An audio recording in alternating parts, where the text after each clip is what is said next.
Assalamualaikum warahmatullahi wabarakatuh. Hari ini, metodologi penelitian akan mempelajari mengenai tinjauan pustaka yang ada di bab 2. Mengutip kata bijak dari Samuel Johnson, "The greatest part of a writer's time is spent in reading. In order to write, a man will turn over half a library to make one book." Oleh karena itu, melakukan tinjauan pustaka adalah hal yang sangat esensial dari suatu penelitian yang akan dilakukan. Dasar-dasar penelitian dapat berasal dari temuan dan hasil penelitian terdahulu yang terkait dan mendukung pilihan tindakan untuk mengatasi permasalahan penelitian. Penelusuran pustaka dimaksudkan untuk mempertajam metodologi di bab 3, mempertajam tinjauan teoritis yang akan digunakan untuk membahas dan memperoleh informasi mengenai penelitian sejenis yang telah dilakukan oleh peneliti lain. Seyogianya, sangat penting bagi peneliti untuk mencari hasil penelitian terdahulu yang cocok dengan bidang yang diteliti sebagai dasar pendukung pilihan dalam pembahasan tinjauan pustaka, dan kerangka teori perlu diungkapkan kerangka acuan komprehensif mengenai konsep, prinsip, atau teori yang digunakan sebagai sandaran dalam memecahkan masalah yang dihadapi dalam penelitian. Dari teori-teori atau konsep-konsep umum dilakukan pemerincian atau analisis melalui penalaran deduktif, sedangkan dari hasil penelitian dilakukan pemaduan atau sintesis dan generalisasi melalui penalaran induktif. Proses deduktif dan induktif itu dilakukan secara interaktif sehingga diharapkan dapat dirumuskan yang paling mungkin dan paling tinggi taraf kebenaran dan kesohihannya sehingga dijadikan hipotesis penelitian. Jadi, kenapa harus ada tinjauan pustaka? Karena penelitian dan hasil penelitian yang nanti dihasilkan harus berdasarkan atas suatu hal yang sahih dan valid. Sedangkan untuk kriteria bahan pustaka yang akan dikaji dapat berdasarkan pada 3 kriteria, yaitu 1 relevansi, 2 kelengkapan, dan 3 kemutakhiran dari bahan pustaka tersebut. Kriteria pertama, relevansi, yaitu sumber tinjauan teori sesuai dengan variabel-variabel yang diteliti. Jadi bersesuaian ya dengan variabelnya. Makin sesuai atau makin cocok antar variabel-variabel yang diteliti dengan teori yang dikemukakan, maka baik studi kepustakaan itu disebut baik. Kriteria kedua adalah kelengkapan, berkenaan dengan banyaknya kepustakaan yang dibaca. Makin banyak kepustakaan yang dibaca atau dikemukakan, berarti makin lengkap kepustakaan tersebut. Maka dapat dikatakan kepustakaan yang disusun adalah baik. Yang ketiga, kriterianya adalah kemutakhiran, yaitu sumber yang dipakai acuan hendaknya yang terbaru dan mempunyai kualifikasi memadai. Beberapa pendapat mengatakan biasanya dari terbitan maksimal 10 tahun terakhir untuk buku teks dan 1 tahun terakhir untuk jurnal. Ada pula yang menyatakan 5 tahun terakhir untuk buku teks dan 1 terakhir untuk jurnal. Prinsip kemutakhiran penting karena ilmu berkembang dengan pesat. Sebuah teori yang efektif pada suatu periode mungkin sekarang sudah ditinggalkan. Dengan prinsip kemutakhiran, penelitian dapat berargumentasi berdasarkan teori-teori yang pada waktu itu dipandang paling representatif. Hal serupa berlaku juga terhadap telaah laporan-laporan penelitian. Prinsip relevansi diperlukan untuk menghasilkan tinjauan pustaka yang erat kaitannya dengan masalah yang diteliti, sehingga diperlukan bahan yang cukup banyak agar penyusunan landasan teoritis menjadi lebih produktif. Uraian dalam tinjauan pustaka diharapkan menjadi landasan teoritis mengapa masalah yang dihadapi dalam penelitian perlu dipecahkan dengan strategi yang telah dipilih. Tinjauan teoritik mengenai prosedur yang akan dipakai dalam pengembangan juga dikemukakan. Jadi mau pakai metode apa? Apakah mau pakai PCR atau mau pakai spektrofotometer UV PIS atau mau pakai POCT? Ditulis di tinjauan pustaka. Tinjauan pustaka dan kerangka teori dipaparkan dengan maksud untuk memberikan gambaran tentang kaitan upaya pengembangan dengan upaya-upaya lain yang mungkin sudah pernah dilakukan para ahli untuk mendekatkan permasalahan yang atau relatif sama. Dengan demikian, pengembangan yang dilakukan memiliki landasan empiris yang kuat. Setelah seseorang peneliti telah menetapkan topik penelitian, langkah selanjutnya adalah melakukan tinjauan yang berdasarkan dengan teori yang diberikan dengan topik penelitiannya. Maka, studi pustaka adalah kegiatan meliputi mencari, membaca, menelaah, mendalami, dan mendengarkan laporan-laporan penelitian, serta bahan-bahan pustaka yang memuat teori-teori yang relevan dengan penelitian yang akan dilakukan oleh peneliti. Sumber pustaka terdiri atas sumber bacaan umum dan sumber bacaan khusus. Dalam pencarian teori, peneliti akan berupaya mengumpulkan informasi sebanyak-banyaknya dari kepustakaan yang berhubungan dengan penelitiannya. Sumber-sumber kepustakaan yang dapat diperoleh dari buku, jurnal, hasil penelitian, internet, koran, dan lain-lain. Menurut jenisnya, yaitu sumber bacaan umum, terdiri dari ensiklopedia, teks, monograf, dan leaflet. Ensiklopedia adalah penjelasan suatu karya universal yang ditunjukkan untuk menyediakan ringkasan yang lengkap dan komprehensif semua ilmu pengetahuan, teknologi, dan seni. Ensiklopedia merupakan suatu karya acuan yang disajikan dalam sebuah atau beberapa jilid buku yang berisi keterangan lengkap tentang semua cabang pengetahuan, serangkaian artikel yang tajuk subjeknya disusun menurut abjad. Contoh, kamus bahasa dan kamus bidang ilmu. Lalu ensiklopedia hewan, tumbuhan, dan dunia. Kemudian ensiklopedia ibu dan anak, dan lain-lain. 2. Teks dapat berupa teks ulasan buku, naskah pidato ilmiah guru besar, dan naskah review dari beberapa jurnal yang dirangkum dalam suatu rangkuman. 3. Monograf adalah hasil karya tulis seorang pakar, subjek tertentu atau spesialis, atau salah satu aspek dari sebuah subjek atau biasanya ditulis oleh penulis tunggal. Atau berupa buku hasil penelitian seorang pakar atau dosen yang terdiri atas minimal 40 halaman. Keempat, leaflet merupakan media berbentuk selembar kertas yang diberi gambar dan juga tulisan, biasanya lebih banyak tulisannya pada kedua sisi kertas serta dilipat sehingga berukuran kecil dan praktis dibawa. Kertas berukuran A4 dan dilipat 3. Adapun yang termasuk ke dalam sumber bacaan khusus ada 1 buku. Buku sudah pasti semuanya tahu ya yang seperti apa. Pastinya ada penerbit khusus yang telah menerbitkannya. Ingat bahwa harus 10 tahun terakhir atau 5 tahun terakhir, lebih baik lagi. Lalu sumber kedua adalah jurnal.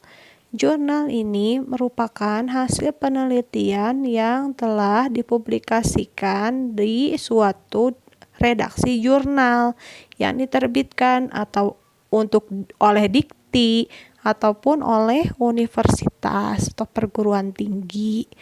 3. Laporan periodik. Laporan periodik ini bisa dikeluarkan oleh suatu perusahaan milik pemerintah maupun perusahaan milik swasta. Lalu dapat juga dikeluarkan oleh pemerintah daerah maupun pemerintah pusat. Ini bisa dijadikan dasar teori. Sumber keempat, buletin penelitian. Buletin penelitian ini merupakan suatu hasil penelitian yang dirangkum dalam suatu majalah tertentu yang diterbitkan berkala. Sumber pustaka yang kelima yang menjadi sumber bacaan khusus adalah annual review. Annual review yang diterbitkan secara rutin. Keenam adalah tesis. Tesis adalah karya ilmiah yang dihasilkan dari jenjang pendidikan strata 2 atau magister. 7. Disertasi. Disertasi adalah karya ilmiah yang dihasilkan oleh seseorang yang menempuh jenjang perkuliahan S3 atau doktoral. 8. Proceeding dalam makalah. Jadi, proceeding ini dapat dihasilkan dan diterbitkan dari suatu universitas yang melakukan konferensi atau seminar. Lalu, makalah-makalah yang disajikan dalam konferensi tersebut dirangkum menjadi suatu buku yang bernama buku proceeding yang ber-ISBN dan ISSN. 9. Website ilmiah, misalnya website yang diterbitkan oleh pemerintah secara khusus, misalnya Dikti, atau website dari Lembaga Ilmu Pengetahuan Indonesia, website Batan, dan sebagainya. 10. Website berita yang terpercaya, misalnya kompas.com. Tinjauan pustaka adalah bagian yang sangat penting bagi sebuah KTI, skripsi, tesis, atau disertasi dengan fungsi 1. Mengkaji penelitian yang pernah dilakukan terhadap masalah tersebut. Pengkajian kronologis atas penelitian yang pernah dilakukan terkait permasalahan dikaji sehingga dapat membantu memberi gambaran tentang apa yang telah dilakukan oleh peneliti-peneliti lain dalam permasalahan terkait. Gambaran manfaat, terutama tentang pendekatan yang dipakai, hasil yang dipakai, dan dapat menunjukkan adanya celah kosong atau gap dalam literatur perlu diisi melalui hasil penelitian yang nanti akan dihasilkan. 2. Mengkaji kelebihan dan kekurangan hasil penelitian terdahulu. Kegunaan tinjauan pustaka adalah untuk membuktikan bahwa penelitian yang diusulkan belum pernah atau pernah dilakukan sebelumnya. Boleh dilakukan sebelumnya, tapi tidak boleh di tempat yang sama atau tidak boleh sangat sama, tetapi hasilnya bertentangan atau masih mengandung kekurangan dalam beberapa hal dan perlu dilengkapi pada penelitian yang akan dilakukan oleh kita. Evaluasi yang tajam terhadap kelebihan dan kelemahan penelitian akan berguna terutama dalam memahami tingkat kepercayaan atau level of significance. Tinjauan pustaka berguna untuk dapat meyakinkan bahwa tidak terjadi duplikasi dan membuktikan bahwa penelitian yang dilakukan berbeda dengan penelitian-penelitian yang sebelumnya. 3. Fungsi yang ketiga adalah menunjang pembatasan dan perumusan permasalahan penelitian, identifikasi, dan pengkajian pustaka yang meluas, tajam, komprehensif, sistematik. Pada akhirnya harus diakhiri dengan suatu kesimpulan yang memuat identifikasi, pembatasan, dan perumusan permasalahan yang memerlukan penelitian untuk tindak lanjut dan dicari solusinya lebih lanjut dari masalah tersebut. Fungsi keempat, mendalami landasan teori yang berkaitan dengan permasalahan. Salah satu karakteristik penelitian adalah kegiatan yang dilakukan haruslah berada pada konteks ilmu pengetahuan atau teori yang ada. Pengkajian pustaka dalam hal ini akan berguna bagi pendalaman pengetahuan seutuhnya atau unveiled explanation tentang teori atau bidang ilmu pengetahuan yang berkaitan dengan permasalahan penelitian. Pengenalan teori-teori yang tercakup dalam bidang atau area permasalahan diperlukan untuk perumusan landasan teori sebagai dasar pembuatan kerangka konsep dan perumusan hipotesis penelitian lebih lanjut. Fungsi yang kelima, membantu menentukan desain penelitian. Dalam rancangan atau desain penelitian di bab 3, banyak untungnya untuk mengkaji prosedur-prosedur atau pendekatan yang pernah digunakan oleh peneliti-peneliti terdahulu dalam meneliti permasalahan yang hampir serupa. Pengkajian meliputi kelebihan dan kelemahan prosedur-prosedur yang dipakai dalam menjawab permasalahan penelitian. Dengan mengetahui kelebihan dan kelemahan prosedur-prosedur tersebut, kemudian dapat dipilih, diadakan penyesuaian, dan dirancang suatu prosedur yang cocok untuk penelitian yang tengah dihadapi. Fungsi keenam adalah membantu pemilihan prosedur pengumpulan data. Dalam menentukan prosedur pengumpulan data, perlu mengkaji prosedur-prosedur atau pendekatan yang pernah dipakai oleh penelitian terdahulu dalam upaya mendapatkan data yang valid dan mudah dilakukan. Pemaparan bahwa tinjauan pustaka juga digunakan untuk menyeleksi masalah-masalah yang akan diangkat menjadi topik penelitian serta untuk menjelaskan kedudukan masalah dalam tempatnya yang lebih luas. Konstruksi teoretik yang ada di dalam tinjauan pustaka akan memberikan landasan yang benar bagi seorang peneliti, sehingga sumbangan tinjauan pustaka pada penelitian dapat dijelaskan sebagai berikut. A. Konstruksi teoretik sebagai dasar. Penelitian apapun tidak akan terlepas dari kerangka teori. Penelitian tidaklah berarti tanpa teori sama sekali, paling tidak sebagai pegangan atau pedoman untuk memberikan asumsi atau postulat, prinsip, teori, konsep, praposisi, dan definisi operasional. B. Konstruksi teoretik sebagai tolak ukur. Penelitian tidak akan berupaya untuk meningkatkan kinerja pembelajaran atau proses kegiatan suatu pelayanan, sehingga perlu sarana untuk mengontrol baik tidaknya prosedur yang telah diterapkan selama ini, baik tidaknya metode yang telah diterapkan selama ini. Kerangka teori dapat membantu sebagai ukuran atau patokan standar tolak ukur yang dimaksud. C. Konstruksi teoretik sebagai sumber hipotesa. Hipotesa pada umumnya dimunculkan dari tinjauan teori yang telah dilakukan. Teori-teori yang diragukan akan dicoba dan diuji kembali sehingga terbentuklah hipotesa. Dasar rasional mengapa harus diuji kembali? Karena pembuktian secara teoritis harus diimbangi dengan pembuktian secara empiris atau nyata. Studi kepustakaan dari sumbernya dibedakan menjadi dua. Satu, kepustakaan konseptual, dua, kepustakaan penelitian. Kepustakaan meliputi konsep-konsep atau teori yang ada pada buku-buku, artikel yang ditulis oleh para ahli. Dalam penyampaiannya sangat ditentukan oleh ide-ide pengalaman para ahli tersebut. Sebaliknya, kepustakaan penelitian merupakan laporan penelitian yang telah diterbitkan baik pada jurnal maupun majalah ilmiah, buletin ilmiah. Bagi para pemula, disarankan untuk menggunakan studi kepustakaan yang berasal dari kepustakaan konseptual untuk lebih memudahkan dalam merangkum dan mengkategorikan teori-teori sesuai dengan kebutuhan pada saat akan membuat kerangka konseptual. Didasarkan pada hal tersebut di atas, maka ada beberapa strategi dalam penyampaian studi kepustakaan. 1. Ungkapan tinjauan pustaka yang benar-benar terkait erat dengan variabel penelitian. Jadi, tulislah semua kepustakaan yang terkait dengan variabel penelitian. 2.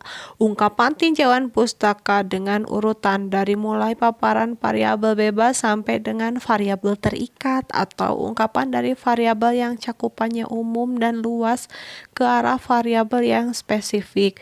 Tentu saja secara luas dan nampak saling menyapa antar paparan variabel tersebut dan bukan merupakan kumpulan kutipan-kutipan, sehingga tidak menjadi suatu pola pemikiran yang menyeluruh, akan tetapi harus berupa suatu yang berkesinambungan satu sama lain.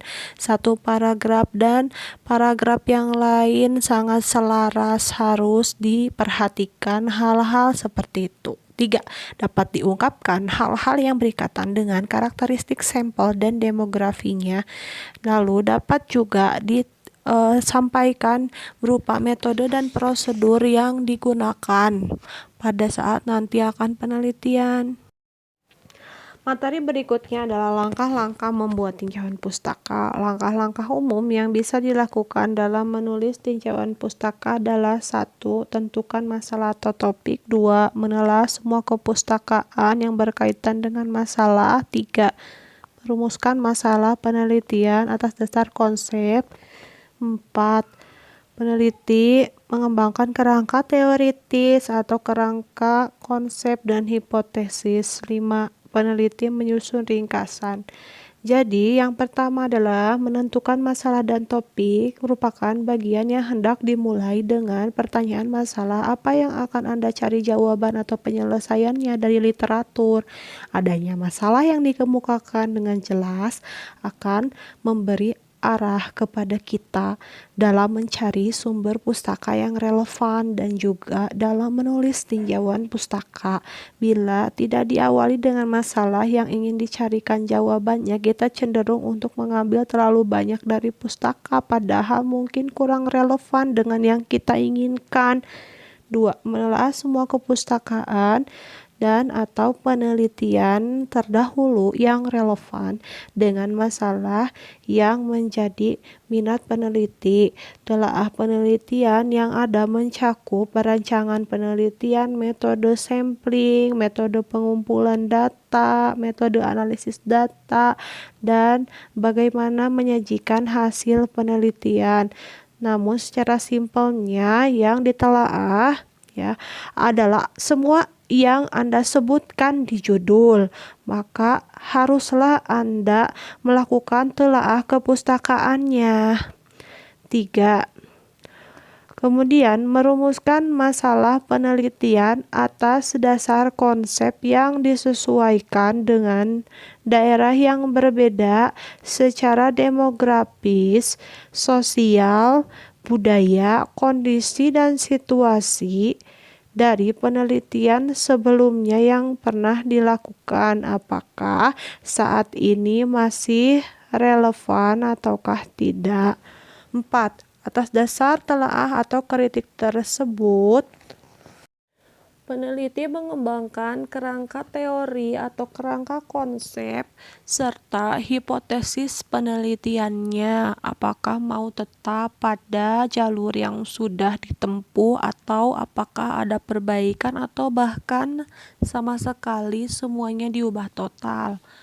5. Akhirnya, peneliti harus menyusun ringkasan yang menjelaskan keunikan atau perbedaan dari penelitian yang sudah ada dengan penelitiannya. Dalam hal ini, semuanya harus ditulis dari mulai yang ada di judul sampai kerangka konsep yang ada di kerangka konsep yang berkaitan dengan variabel, rancangan penelitian, sampling, pengumpulan data, dan atau analisis data. Dalam cuplikan ini, Anda dapat melihat kedudukan dari literatur review atau tinjauan pustaka. Berada di manakah dia pada metode ilmiah? Pada metode ilmiah, literatur review berada pada awal akan dilakukannya penelitian. Jadi peneliti harus melakukan tinjauan pustaka untuk memperoleh pertanyaan penelitian, lalu dibandingkan dengan fakta atau bukti empirisnya, maka apakah dalam kenyataannya terdapat masalah tersebut? Jika terdapat masalah tersebut, maka perlu diadakannya penelitian. Jika tidak terdapat masalah, maka tidak ada permasalahan yang benar-benar nyata.